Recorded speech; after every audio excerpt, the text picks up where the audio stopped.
Assalamualaikum warahmatullahi wabarakatuh. Apa kabar semua ya? Para pecinta matematika dan khususnya anak-anakku kelas 12 TBSM A sampai D. Semoga kalian dalam keadaan sehat selalu. Hari ini kita akan melanjutkan materi kita terkait statistika ya, yaitu masih dalam subbab ukuran penyebaran data. Oke. Sebelum kita lanjut ke materi yang berikutnya ya, setelah kita bahas bahwasanya kemarin kita udah menyelesaikan tentang ukuran pemusatan data, sekarang kita masuk di ukuran penyebaran data. Di sini akan saya contohkan penggolongan terkait ukuran penyebaran data dan pemusatan data. Simak di next slide. Ya. Dalam ilmu statistika itu dibagi menjadi dua ya, yaitu ada ukuran pemusatan data dan ukuran penyebaran data. Ukuran pemusatan data itu terdiri dari min, median, dan modus.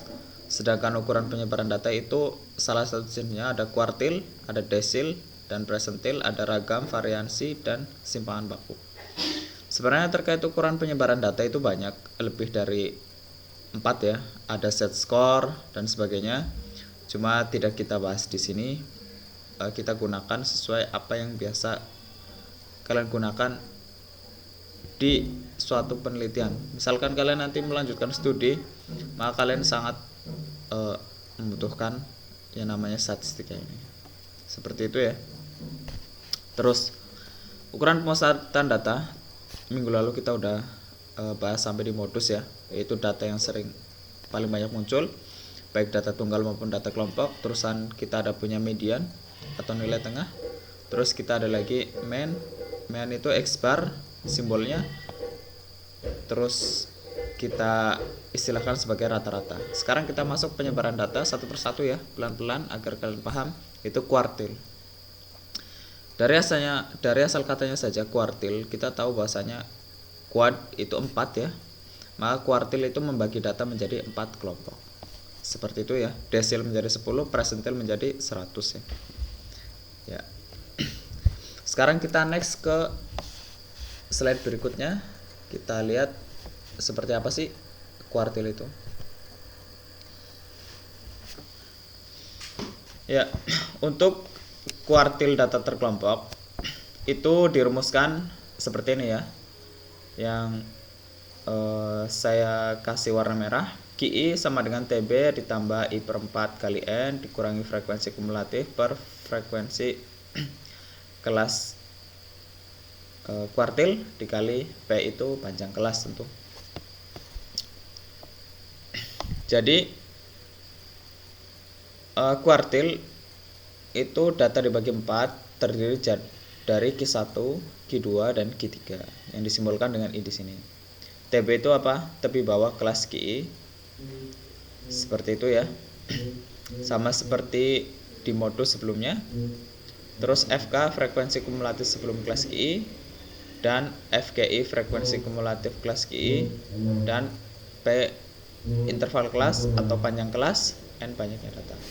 Oke, setelah kalian catat rumusnya, kita langsung ke contoh soalnya supaya kalian langsung lebih paham ya.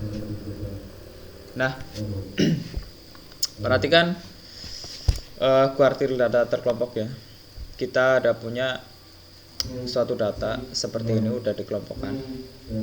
Terus pertanyaannya tentukan Q1, Q2, dan Q3. Jika mereka menanyakan Q1, Q2, dan Q3, udah otomatis ini kuartil ya. Rumus yang digunakan sama kayak tadi.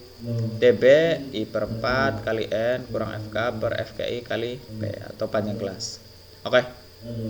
Sekarang untuk menentukan Q1, Q2, dan Q3, maka kalian harus menggunakan suatu rumus ya.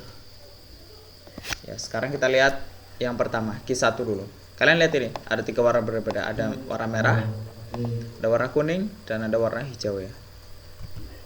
Nah, langsung aja.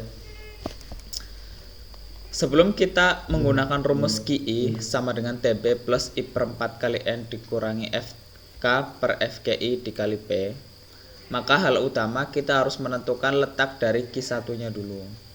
Jadi di sebelumnya itu belum dikasih warna ya, merah, kuning, dan hijau. Ini baru diberikan setelah kita ketemu lokasi QI-nya. Untuk mencari QI gimana? Mencari QI itu didapat dari rumusnya, maksudnya Q1 didapat dari 1/4 ya, dikalikan dengan frekuensi ya, 80 kita bagi dengan 4 berapa? Ya tentu 20 ya, 20 kali 1 20. Oh jadi kelas yang memuat Q1 itu yang berada di data ke 20. Sekarang kita lihat 20 ada di mana? Di kolom data ke. Ya tentu yang warna merah. Makanya kelas yang disebut kelas QI itu kelas yang disebut kelas ke-1 ini itu kelas yang 160 sampai 164 yang berlokasi warna merah. Kayak gitu ya. Terus I-nya kita ganti dengan 1. Ya kan? Karena nanti ada 3, ada Q1, ada Q2 dan Q3. Terus TB. TB itu tepi bawah, sama kayak yang Pak Guru bilang di minggu lalu. 159,5 didapat dari mana? Itu dari ini.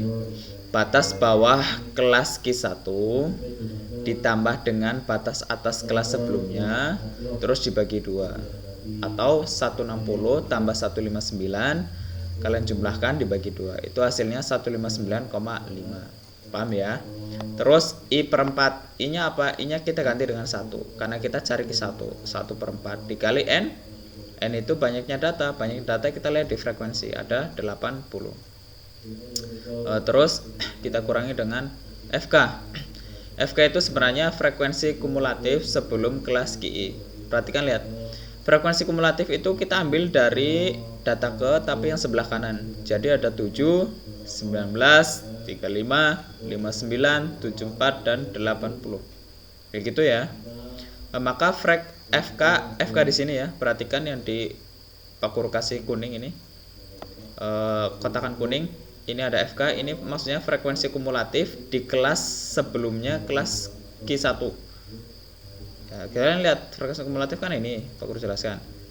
Berarti sebelumnya 19, tulis 19 per FKI. Nah, FKI baru frekuensi kelas QI. Lihat, kalau ini tetap lihat di sini 16. Ya. Terus dikali P panjang kelasnya. Kalian hitung aja, 160. 162, 163, 160, 161, 162, 163 dan 164. Dari 160 sampai 164, tapi 160-nya diikutkan. Dia ada 5, maka dikali 5. Ya udah tinggal operasikan aja dulu yang dalam kurung dikali 5 dijumlahkan 159,5. Hasilnya 159,8125. Itu untuk Q1 atau Q1 ya. Oke, sekarang sangat mudah. Kita lanjut ke Q2. Tadi kan untuk menentukan letak Q1 ya, kita menggunakan 1/4 kali N. Kalau untuk Q2, maka tentu kita gunakan 2/4 kali N. Nah, seperti itu. Tinggal kalian coret, 4-nya kalian hilangkan, berarti 80 bagi 4, 2 kali 20, 40. 40 ini di data ke ada yang di kelas yang mana? 40 kan berarti rentangnya 36 sampai 59 dong.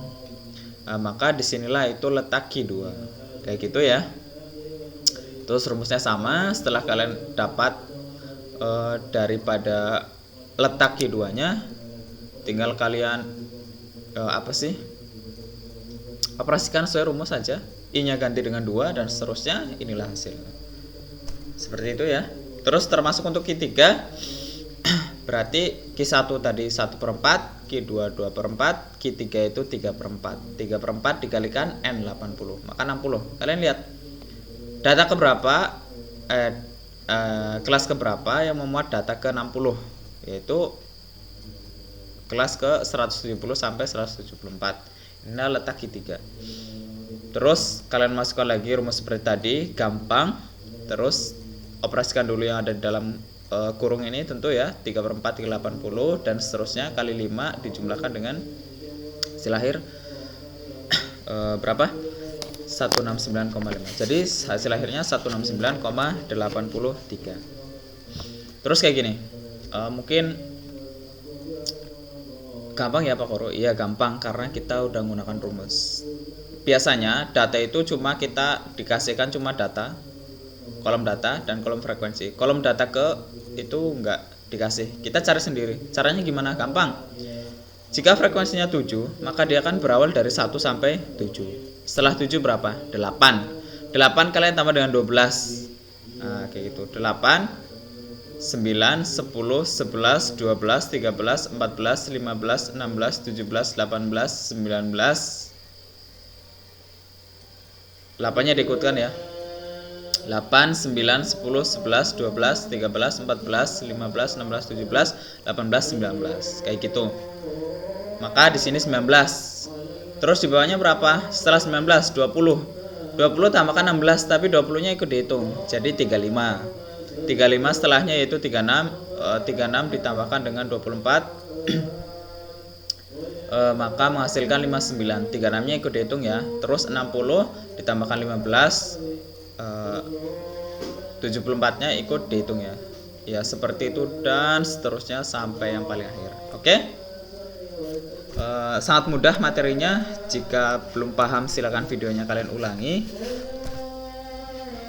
Dan ini biasa ada satu contoh nomor ya, PR untuk kalian kerjakan di rumah. Jangan lupa materinya dicatat dulu terkait kuartil data terkelompok dari 1, 2, 3 dari Q1, Q2 dan Q3. Kemudian ini kan sudah Pak Guru bilang kolom tabelnya baru ada 2. Nanti kalian tambahkan kolom data ke dengan cara yang tadi. Oke, sekian dari Pak Guru. Sampai berjumpa di video berikutnya. Wassalamualaikum warahmatullahi wabarakatuh.